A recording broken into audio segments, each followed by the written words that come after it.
여러분 안녕하십니까? 백만개미 한세구입니다. 11월 21일 월요일 시황 정리하겠습니다.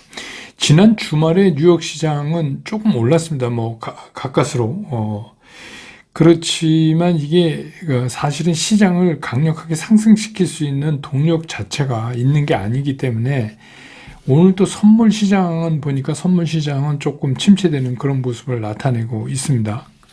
우리 코스피 같은 경우는 그냥 출발은 좀 보합권, 약간 강보합권에서 시작을 했지만 이게 이제 장이 시작된과 동시에 외국인들의 매도세가 좀 강하게 오늘 나왔습니다. 그러면서 가면 갈수록 점점 더 매도폭이 늘어났고 마지막에 이제 그 동시효과에서 조금 매도폭을 줄이는 그런 모습을 보였습니다. 요즘 보면은 이제 외국인들이 하루 걸러 하루는 뭐 사고 하루는 팔고 이런 식으로 하면서 이제 그 지난 그 9월 29일부터 지금까지 샀던 그 총량이 드디어 이제 6조 밑으로 이렇게 조금씩 이제 줄어드는 모습을 보여주고 있습니다. 외국인들이 오늘 코스피 시장에서 1621억을 순매수했고요. 기관은 순매도했고요. 외국인은 1621억을 순매도했습니다. 끝에 이제 조금 줄였죠. 2000억이 넘어가다가. 그 다음에 기관이 796억을 순매수했고 개인이 652억을 순매수를 했습니다. 그래서 오늘 코스피 지수는 2419.50포인트, 지난 주말보다 1.02% 하락하면서 시장을 마감했고, 코스닥도 뭐 출발은 약간 강보권에서 출발을 했지만 역시 코스닥도 기관과 외국인들이 그 매도 물량을 집중시키면서 좀 강하게 그 파는 모습을 보였습니다. 거의 끝난 무렵에 코스피와 마찬가지로 외국인들은 매도폭을 좀 줄이긴 했습니다만 뭐 개인 혼자 사는 그걸로는 주가를 회복시키기가 상당히 어려운 그런 상황이었습니다. 그래서 코스닥 시장에서 외국인은 오늘 655억을 순매도했고요. 기관은 1592억을 순매도했네요. 개인은 2436억을 순매수를 했습니다. 그래서 오늘 코스닥 지수는 718.57포인트로 끝나서 지난 주말보다 1.82%가 하락하는 그런 모습을 보여줬습니다. 기술적으로 보면 지금 뭐 코스피 같은 경우에 5일 이동평균선이 이제 말씀드렸듯이 꺾였잖아요. 이렇게 탁 꺾이면서 그 다음에 이제 뭐 우리가 파동선으로 있는 10일 그 2평 밑으로 지금 주가가 내려와 있기 때문에 기조는 아직 살아있어요. 이게 무슨 하락 기조다 이렇게는 얘기를 못하지만 이게 조정이 좀 길어질 것 같은 그런 생각은 충분히 해볼 수 있는 그런 모습을 보이고 있다 이렇게 보여지고, 코스닥도 뭐 추세가 꺾여서 완전히 하락으로 전환됐다고는 볼 수 없지만 이게 조정이 조금 더 이어질 것 같다는 그런 상황은 분명해 보입니다. 그 다음에 이제 오늘 환율도 1354원 70전에 끝났어요. 그래서 14원 40전이 올라가서 다시 환율이 이제 상승 쪽으로 이렇게 방향을 잡는 그런 모습을 보였습니다. 시총 상위 종목들의 움직임을 봐도 오늘 외국인이 산 거는 LG 에너지 솔루션 154억 샀고요. 그 다음에 삼성 SDI 343억 샀고, 현대차 71억, 네이버 24억, 카카오 90억, 셀트리온 21억, 이게 답니다. 상위 랭커 중에서. 그래서 LG 에너지 솔루션, 삼성 SDI, 현대차, 네이버, 카카오, 셀트리온 이렇게 산 거고, 기관이 산 거는 삼성전자를 452억 샀고요. 삼성바이오 64억, LG화학 43억, 그리고는 또 없습니다. 그래서 나중에 이제 그 기관이 오후 들면서 이제 그 매도에서 플러스로 매수로 전환이 됐지만 실제로 산 것들을 보면 그렇게 무슨 강력하게 뭘 사들어가고 이런 건 아니고 오히려 파는 쪽이 좀 강력했어요. 특히 이제 LG 에너지 솔루션을 많이 팔았습니다. 그 다음에 이제 오늘 섹터별로 보면 니켈 관련주들이 좀 움직였는데 이것도 뭐 일종의 이슈죠. 니켈 가격이 최근 한 달 동안 한 33% 이상 급등했다. 그러면서 이제 관련주들이 부각되는데 사실은 그 뉴칼레도니아 그 니켈 광산 인근 댐에 이제 폐기물이 유출이 되면서 생산이 이제 그만큼 떨어지게 되니까 그것 때문에, 그리고 이제 니켈 재고량도 별로 없답니다. 4만에서 5만 톤 정도. 이게 이제 최근에 14년 사이에 최저 수준이라고 하니까 이거 관련주들이 오늘 좀 움직이는 그런 모습을 보여줬고, 그 다음에 이제 우리 그 미디어 드라마 영화 제작, 뭐 컨텐츠 이런 제작 이런 쪽이, 이거는 이제 중국이 6년 만에 OTT에서 한국 영화를 서비스를 했답니다. 강변 호텔이라는 한국 영화를. 저는 잘 모르는데 어쨌든 간 6년 만에 이제 처음이래요. 그러면 이제 한학령이 해제해야 되는 거 아니냐. 그렇게 되면 이제 한국의 문화 콘텐츠 수출에 좀 기대감을 걸 수 있다. 이렇게 해서 이제 이쪽이 조금 오늘 움직였고, 또 레몽레인은 재벌집 막내 아들이라는 드라마가 있는 것 같아요. 저는 뭐 아직 못 봤습니다만 이게 시청률이 10%가 돌파되면서 강세를 오늘 이제 주가도 좀 강세를 보이는 그런 모습을 보였고, 그 다음에 이제 네옴시티 얘기는 오늘도 조금 계속됐습니다. 그래서 빈살만 이제 왕세자 다녀간 후에 사우디와 협력 기대감이 이제 더 커졌죠. 또 우리나라 국토부 장관은 사우디 측이 굉장히 적극적이다. 우리나라랑. 그래서 많은 제안과 합의가 이루어졌다. 이렇게 이제 얘기를 했고, 또 28일 날 사우디 주택부 장관이 한국을 방한합니다.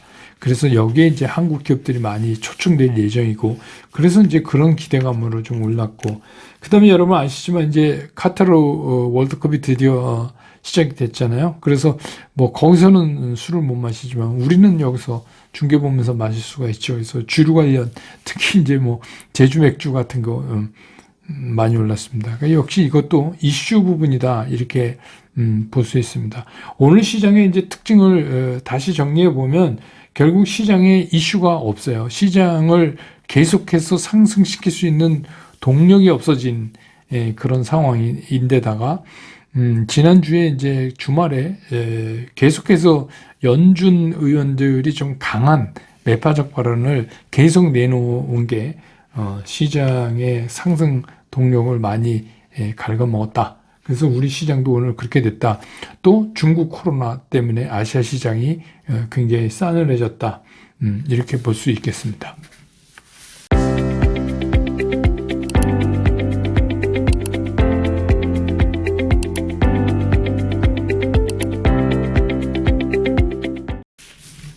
시장을 좀 더 들여다보면 오늘 이제 아시아권 시장이 전부 나빠요. 이제 그 이유가 이게 이제 중국의 코로나 확진자 수가 증가하고 사망자도 나왔다고 그래요. 그래서 뭐 이게 어떻게 보면 이제 중국도 그동안에 좀 괜찮아지나 했는데 이게 또 발목을 잡았고, 근데 이제 더 정확하게 얘기하면 뭐 그것도 그거지만 사실은 이 시장을 추가적으로 상승으로 밀어 올려야 되는 동력이 사실은 시장 안에 존재하지가 않아요. 그러니까 그동안에 이제 시장을 끌고 왔던 게 뭐냐면 연준이 뭔가 속도, 금리 인상의 속도 조절에 들어가고, 심지어는 해를 넘기고 나면은 피봇 할 수도 있다. 그러니까 금리를 낮출 수도 있다는 이제 낙관론까지 나오고 막 이래갖고 그동안 이제 시장이 움직였던 거 아니에요. 근데 이제 그거를 더 이상 밀어줄 수 있는 동력이 없다는 거예요. 왜냐하면 지난주에 연준 관계자들이 계속해서 돌아가면서 얘기를 했잖아요. 지속적인 그 매파적 발언을. 근데 우리가 이제 여기서 잘 읽어야 돼요. 지난주도 제가 말씀드렸지만 왜 그러면 이 사람들이 이렇게 계속해서 매파적 발언을 하고 있느냐. 그래서 이거를 마치 그냥 뭐 우리 그냥 혼자서 생각해갖고 이제 뭐 연준이 인플레이션 수치가 저렇게 이제 떨어지니까 연준이 곧 태도 변화를 보일 거다, 이렇게 생각하고 우리가 선제적으로 뭐 움직여서 예컨대 뭐 주식을 막 산다거나 이런 건 좀 위험하다. 이거 계속 말씀드리는 거죠. 이런 건 위험하다. 어쨌든 제가 보기에 연준은 적어도 다음 달에 50bp 금리 인상하고 또 해를 넘겨서 25bp씩 2번 정도 추가적인 금리 인상은 할 수 있다라고 우리가 지켜봐야 돼요. 그래서 연준은 사실 지금 주식시장하고 싸우고 있는 게 아니에요. 주식시장에 참여하고 있는 사람들은 자꾸 무슨 연준이랑 줄다리기 하는 것 같지만 연준은 인플레이션하고 싸우고 있는 거예요. 주식시장이랑 싸우고 있는 게 아니에요. 네. 그러니까 이제 우리 흔히 뭐 주적이 아니에요. 주식시장이 인플레이션이에요. 인플레이션. 그래서 인플레이션이 연준이 생각하기에 현저하게 죽었다고 생각을 해야 그래야 움직일 가능성이 상당히 높아졌어요. 그러니까 뭐 우리가 막 그냥 억지로 계산해서 막 말을 만들어서 자 봐라 6월에 피크 치고 이렇게 떨어졌지 않냐 CPI, PPI 다 떨어진다 이러면 이게 이런 속도로 가면 뭐 이런 게 설득력이 상당히 없다. 특히 이제 연준 입장에서는 특히 서비스 부문도 언급하고 있잖아요. 그러니까 그 부분도 진정세를 봐야 된다는데 사실은 그 부분을 더 유심히 보고 있을지도 모른다는 거죠. 그래서 인플레이션이 현저히 죽었다고 판단이 돼야 그 다음에 뭔가 변화가 있을 것이다. 그래서 뭐 우리가 이제 총체적으로 여태까지 얘기해 오던 인플레이션 수치가 피크를 치고 하향세를 가고 있는 건 맞아요. 그건 뭐 여러분도 계속해서 CPI 뭐 PPI 다 보고 계시니까. 근데 이제 연준의 생각은 이런 것 같아요. 추세를 보고 금리 정책을 바꿀 수는 없다. 이건 거죠. 추세는 그냥 추세다. 그 추세라는 게 뭐냐면 언제든지 바뀔 수 있는 거 아니에요. 그러니까 연준이 금리에 대한 인상 속도를 조금만 늦춘다거나 다른 거를 뭘 하면, 그러면 다시 인플레가 진짜 좀비처럼 살아날까봐. 그러니까 계속해서 매파적 발언을 지금 하고 있는 거예요. 그게 아니다. 그리고 이제 우리 입장에서 보면은 그런 이제 이슈 때문에 올랐다기보다는 사실은 우리는 이제 수급에서 9월 말부터 한 달 반 남짓 소위 말하는 차이나런, 그러니까 차이나에서 이머징 마켓에서 차이나에 투자했던 중국에 투자했던 돈들이 돌아서 이제 우리 시장에 매수로 들어온 거 아니에요. 그러니까 그게 언제까지 계속되느냐? 그러니까 오늘처럼 지난 주말에 17일처럼 또 그 전에 15일처럼 이렇게 지금 간헐적으로 외국인들이 팔고 있단 말이에요. 샀다 팔았다. 옛날 쭉 사는 게 아니라. 그러면 이게 외국인들이 계속해서 우리 주식을 사줄 수 있는가에 대한 의구심을 한번 짚어봐야 돼요. 그럼 뭐 외국인들이 뭐 때문에 계속해서 우리 주식을 사야 돼요. 그런데다가 여러분 아시면 이제 워렌 버핏 TSM ADR을 이제 샀잖아요. 그러니까 우리는 얼핏 보면 반도체를 좋게 보는구나 이렇게 생각할 수도 있지만 대만의 위험성, 중국이 대만 침공 뭐 이런 거를 불구하고도 TSMC를 택했다 하는 게 굉장히 중요한 거예요. 그거를 이제 우리가 잘 보고 있어야 돼요. 그래서 TSMC 샀기 때문에 삼성전자 산다 이런 게 아니라 TSMC를 샀기 때문에 우리 반도체를 안 살 수도 있는 거 아니야? 이렇게 생각도 한번 해보셔야 된다. 그 다음에 이제 아시지만 11월도 무역 적자가 이제 계속 늘어갈 걸로 지금 예측이 되잖아요. 뻔할 것 같은데. 예. 그러니까 그것도 이제 계속해서 걱정되는 부분이죠. 우리가 무역 수지가 계속 적자가 이어지면 주가 오르기가 사실 힘들죠. 예. 그러니까 우리가 이제 9월 말부터 경험했던 조금 이제 지금 올라온 이거를 베어마켓 랠리가 끝났냐 안 끝났냐. 근데 이 명칭은 그렇게 중요하지 않아요. 이게 무슨 베어마켓 랠리냐 아니냐 이 명칭은 그렇게 중요하지 않고, 왜냐하면 이거는 이제 차이나에서 빠진 돈이 들어왔다고 지금 우리가 유추하는 게 가장 설득력이 있는 거 아니에요. 그러니까 그것이 멈추면서 바로 이제 시장이 조정에 들어가는 거를 우리가 지금 보고 있잖아요. 그렇기 때문에 이 조정이 마무리되기 전에 마무리된다는 게 여러분 뭡니까? 외국인 매수가 다시 시작되는 거잖아요. 그러기 전에 우리가 막 선제적으로 생각해서 움직이는 거 이런 거는 지금 시점에서 별로 권할 만하지가 못해요. 제가 보기엔. 그러니까 단기적으로 보면 길게 보면 내년 이맘때쯤 보면 지금이 싸다 이렇게 얘기할 수는 있겠죠. 그렇지만 지금 이제 우리가 매일매일 시장을 보면서 그렇게 움직일 수는 없으니까. 그리고 또 지금 그 가지고 있는 현금, 마음대로 쓸 수 있는 현금이 얼마나 소중한지 여러분 알고 계시잖아요. 그러니까 이번에 아주 정확하게 투자를 해야 되는데, 그래서 이런 조정이 마무리되기 전에 우리가 먼저 움직일 필요는 없다. 그래서 제가 이제 계속 지난주에도 말씀드렸잖아요. 아무리 좋은 종목도, 아무리 좋은 업종에 있어서, 아무리 좋은 종목이라고 하더라도 우리가 이제 그 사람에 따라서 공격적이냐, 뭐 안정적인 투자를 하느냐에 따라서 다소 차이는 있겠지만, 우리가 이제 어떤 매매 상에서 원칙으로 정해야지 되는 거, 그 원칙을 벗어나면 원칙을 세운 것처럼 행동해야 된다. 이제 이 말씀을 계속 드리고 있잖아요. 왜냐하면 그것밖에 지금 우리 마음을 컨트롤할 수 있는 게 없어요. 그렇지 않으면 막 미련, 욕심 이런 게 막 뒤섞여서 결정도 잘 못 내그리고 막 그러다 이제 시장에 끌려다니고 막 이러잖아요. 그러니까 제가 그 원칙을 딱 정해놓고 그 원칙대로만 하는 게 좋겠다. 이렇게 이제 계속 말씀드려온 거예요. 그래서 이제 여러분 이제 아시잖아요. 뭐 5일 이동 평균선이 생명선인데 그거를 무너뜨렸을 때 얼마를 뭐 분할 매도하고 뭐 거기서 다시 이제 10일 이평인 그 선이 어떤 슬로프를 보였을 때 그거를 우리가 이제 어떻게 행동을 해야 되고 20일도 깨면 뭘 해야 되고 이런 거를 그냥 원칙되면 원칙대로 지금은 할 수밖에 없는 시장이다.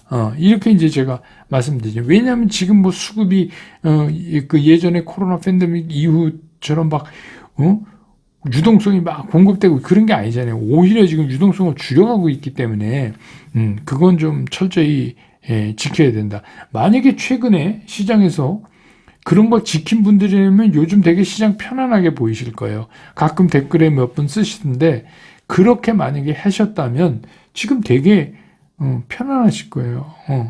나는 일부 그래서 고점에서 조금 팔아놨지. 뭐 이렇게 그러니까 암만 좋은 섹터라고 하더라도 그리고 이제 이슈별로 트레이딩 되는 쪽은 튀면 익절하고 떨어졌을 때 사는 거고 이런 이제 트레이딩 매매라 이거를 병행해서 해야 된다 이런 말씀을 드렸죠. 그러니까 어차피 시장은 당분간 이런 이제 전진과 후퇴를 거듭할 수밖에 없어요. 왜냐하면 한쪽으로 계속 밀어댈 수 있는 재료가 없잖아요. 그러니까 뭐 하루는 이랬다가 또 하루는 이랬다가 뭐 이게 지금은 이제 뭐 FOMC 회의록이 이번 주에 공개되죠. 이제 그걸 기다리고 있는 거예요. 혹시 이제 뭐 FOMC 회의록에서 조금 강성 발언이 나왔냐 아니면 좀 비둘기적 느낌이 났냐 뭐 이제 이런 거 가지고 시장이 또 작은 파동을 만들어 갈 거예요.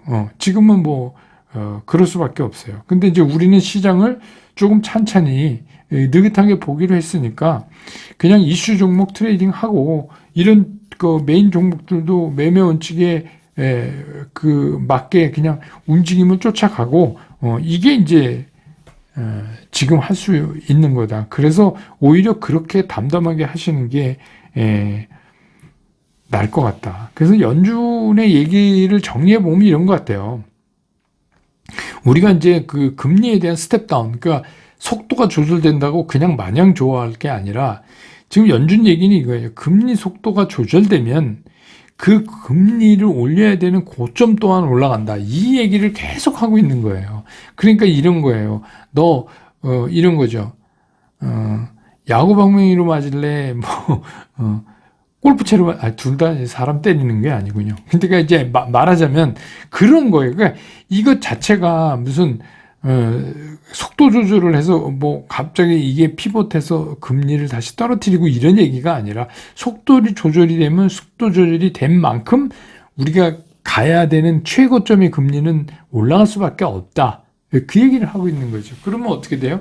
그 금리 올려서 고점에 간 상태도 상당히 오랫동안 지속될 가능성이 있다고 봐야 되는 거죠. 그래서 지금은 시장에 그냥 낙관론과 비관론이 그냥 같이 막 뒤섞여 있는 거예요. 조금만 낙관론 쪽으로 가면 시장이 좀 좋은 반응했다가 조금만 비관론 쪽으로 가면 또 시장이 조정받고 이런 거를 거듭할 수 밖에 없어요. 그래서 여러분 뭐 그런 거 아시잖아요. 뭐 낙관론자가 비행기를 만들고 비관론자가 낙하산을 만들었다. 지금은 비행기 낙하산이 다 있어야 되는 그런 시기 같습니다. 그러니까 그렇게 좀 담담하게 때가 아닐 때는 일부러 만들어서 매매하실 필요는 없다, 이런 생각이 듭니다. 오늘 월요일 시황 정리 이렇게 하고 내일 장 끝난 다음에 저는 다시 여러분 곁으로 돌아오겠습니다. 여러분 고맙습니다. 투자스쿨에서 여러분들한테 전달해 드릴 메시지는 최종적으로 간결하다, 쉽다, 치우침이 없다. 이거를 제가 여러분들한테 강조를 드리는 거예요. 저는 앞으로 이제 여러분들과 함께 이렇게 하려고 합니다. 여러분과 함께 성공 투자로 갈 수 있으면 좋겠습니다.